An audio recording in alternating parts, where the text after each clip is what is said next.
Hello दोस्तों, तो कैसे हैं आप। दोस्तों आज हम आपके लिए एसएससी जीडी और यूपी पुलिस ऑल एग्ज़ाम्स के लिए हिंदी में विराम चिन्ह की क्लास लेकर आए हैं। दोस्तों ये हमारे एग्ज़ाम के नज़रिए से बहुत ही इम्पोर्टेंट चैप्टर है। इसमें हम हिंदी के विराम चिन्ह के बारे में पढ़ेंगे। जैसा कि आप सभी जानते हैं दोस्तों, हिंदी में हमारे 20 यानी कि 20 विराम चिन्ह होते हैं दोस्तों। तो आज हम उन सभी विराम चिन्ह के बारे में पढ़ेंगे। तो आइए आज की क्लास अपनी शुरू करते हैं।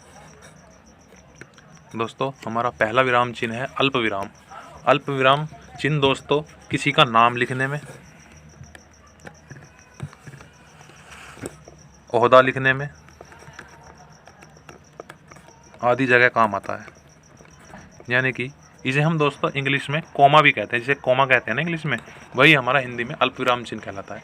दोस्तों किसी शब्द को 2 या 3 बार दोहराने में इसका प्रयोग होता है। नाम लिखने में, ओहदा, पता, उपाधि में प्रत्येक के बाद इस चिन्ह का प्रयोग किया जाता है। तो दोस्तों इसे हम कहते हैं अल्प विराम चिन्ह। आज का हमारा दूसरा चिन्ह है दोस्तों अर्ध विराम चिन्ह। दोस्तों अर्ध से ही जैसा कि आप समझ पा रहे हैं, अर्ध का मतलब होता है आधा, आधा दोस्तों अर्ध विराम चिन्ह यानी कि आधा। तो दोस्तों जैसे कि वाक्य बच्चा रोता रहा, माँ उसे डांटती रही, तो ऐसे वाक्यों में दोस्तों बच्चा रोता रहा के बाद हम अर्धविराम चिन्ह का प्रयोग करेंगे। जिन वाक्यों में थोड़ा सा ठहराव आता है उन वाक्यों में हम दोस्तों अर्धविराम चिन्ह का प्रयोग करते हैं।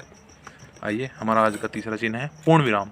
दोस्तों पूर्ण विराम, इस चिन्ह के बारे में तो आप पहले से सभी लोग जानते हैं। किसी वाक्य की समाप्ति के बाद दोस्तों हम इस पूर्ण विराम चिन्ह का इस्तेमाल करते हैं। पूर्ण विराम चिन्ह का हमारा निशान होता है ये जो हम डंडा खींचते हैं, इसे दोस्तों हम पूर्ण विराम कहते हैं। ये तो आप सभी ने अपने बचपन से ही आपकी नज़रों में आता रहा होगा ये चिन्ह। आज का हमारा चौथा चिन्ह है प्रश्नवाचक चिन्ह। दोस्तों प्रश्नवाचक चिन्ह यानी कि क्वेश्चन मार्क जिसे हम कहते हैं इंग्लिश में, ये जहाँ प्रश्न पूछने की बात हो उसे हम प्रश्नवाचक चिन्ह का इस्तेमाल करते हैं।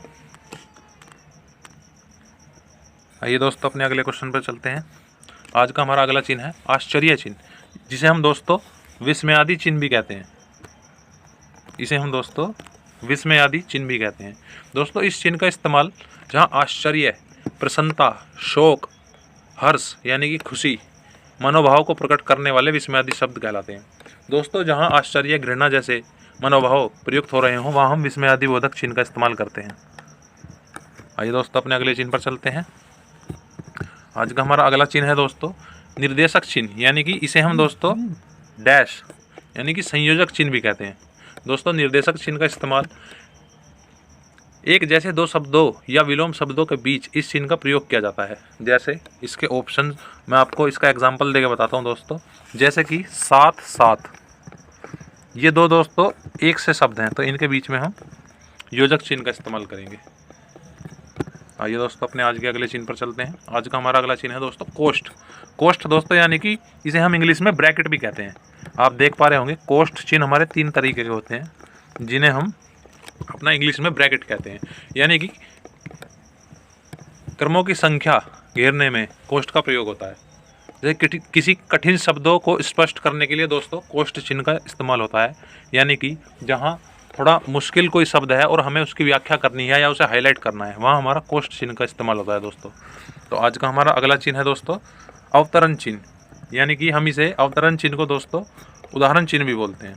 ठीक है, यानी कि जब दोस्तों किसी क्वेश्चन में आपको इस तरीके के 2 साइन मिले, यानी कि एक साइन ऊपर और एक साइन नीचे, तो दोस्तों इसे हम अवतरण चिन्ह बोलते हैं।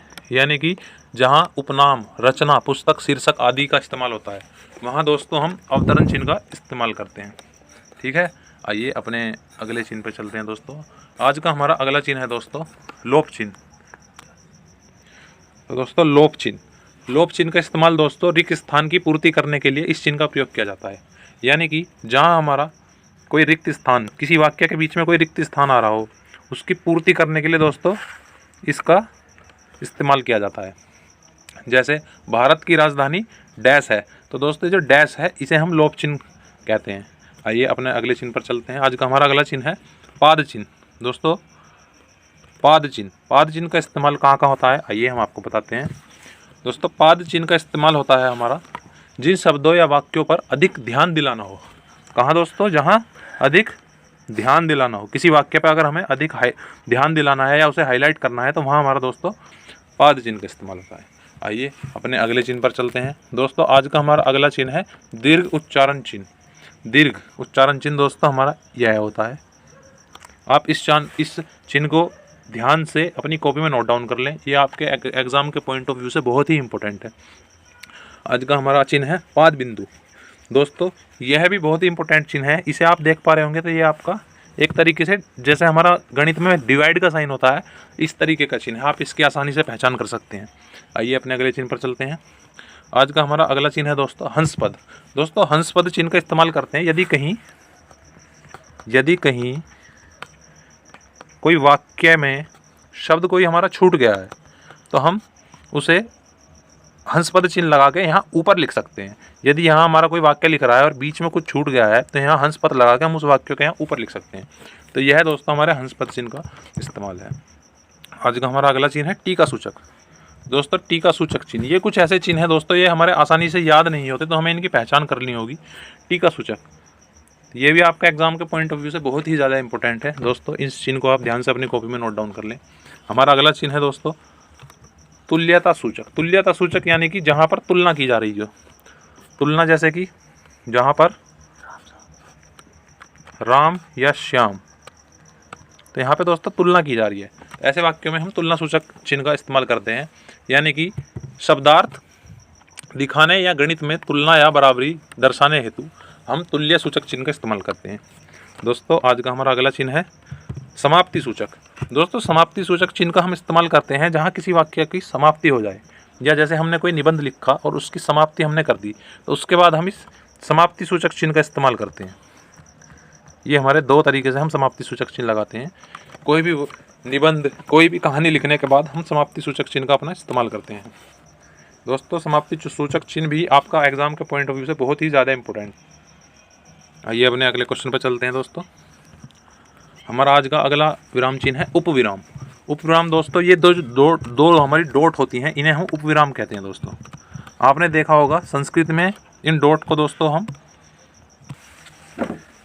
उपविराम चिन्ह, इस चिन्ह का प्रयोग दोस्तों हम प्राय निबंध लिखने के लिए पुस्तक आदि के शीर्षक में किया जाता है। यानी कि अगर हम किसी निबंध का कोई शीर्षक लिख रहे हैं या किसी पुस्तक का शीर्षक लिख रहे हैं तो दोस्तों हम इस उपविराम चिन्ह का इस्तेमाल करते हैं।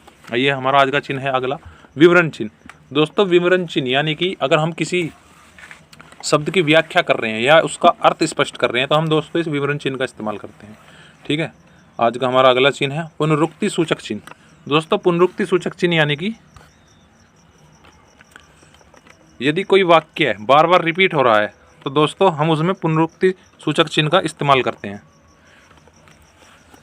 यानी कि अगर कोई हमारा शब्द बार बार, जैसे राम, किसी वाक्य में राम बार बार आ रहा है तो दोस्तों ये राम राम हम बार बार ना लिखकर पुनरुक्ति सूचक चिन्ह भी लगा सकते हैं। तो इसका मतलब है कि यह राम शब्द हम यहाँ नीचे भी लिख रहे हैं।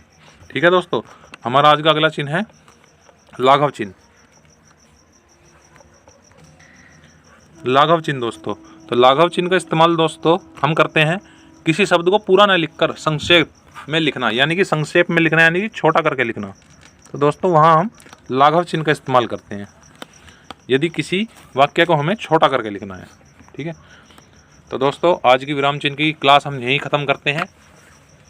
आप कमेंट्स में ज़रूर बताएं दोस्तों कि आपको क्लास हमारी कैसी लगी, और हम आपको बेस्ट से बेस्ट कंटेंट प्रोवाइड कराने की कोशिश करते हैं। दोस्तों अपनी कॉपी में साथ के साथ इन्हें नोट डाउन जरूर करते चलें, क्योंकि आपके एग्जाम के पॉइंट ऑफ व्यू से ये बहुत ही इंपॉर्टेंट क्वेश्चन होने वाले हैं। ठीक है, विराम चिन्ह से दोस्तों एसएससी जीडी और यूपी पुलिस में एक क्वेश्चन दोस्तों जरूर पूछता है, आपका एक क्वेश्चन जरूर ही आपका विराम चिन्ह से पूछेगा। ठीक है दोस्तों, तो इस चैप्टर को बिल्कुल भी हल्के में ना लें और साथ के साथ अपना रिवीजन करते चलें।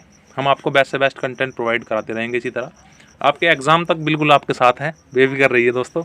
ठीक है, आज की क्लास को यहीं ख़त्म करते हैं। Thank you.